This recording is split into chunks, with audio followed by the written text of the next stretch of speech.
closer look at what sugar does once it enters the body. This is the actor Brenton Thwaites. He's very kindly volunteered his body for the following demonstration.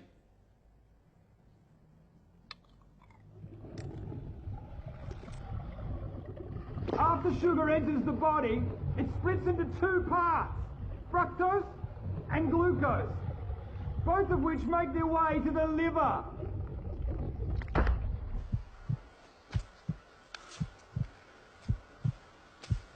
Now, once in the liver, the glucose is dealt with efficiently. It's either used immediately for energy, or it's stored for later, like a spare battery.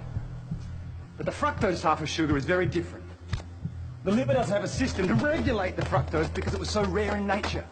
So it hoovers it out of the bloodstream whether it needs it or not.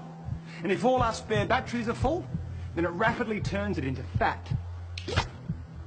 Some of that fat is going to stay in the liver, and you're going to have increased risk for insulin resistance and diabetes. What also happens is that this fat in the liver is then sent out into the bloodstream as triglycerides, which can lead to excess weight, plus blocked arteries and heart disease.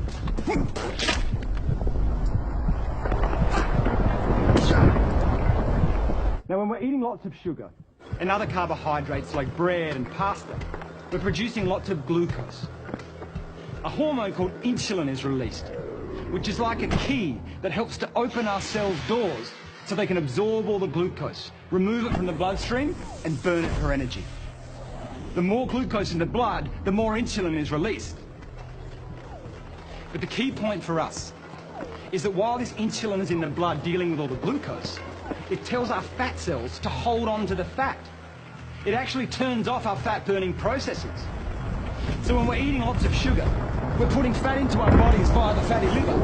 Thus, because of all the glucose, we maintain the level of insulin, which tells our fat cells to hold on to the fat. We can't burn off fat when insulin is around dealing with all the sugar. This is what may be happening to a huge number of the population.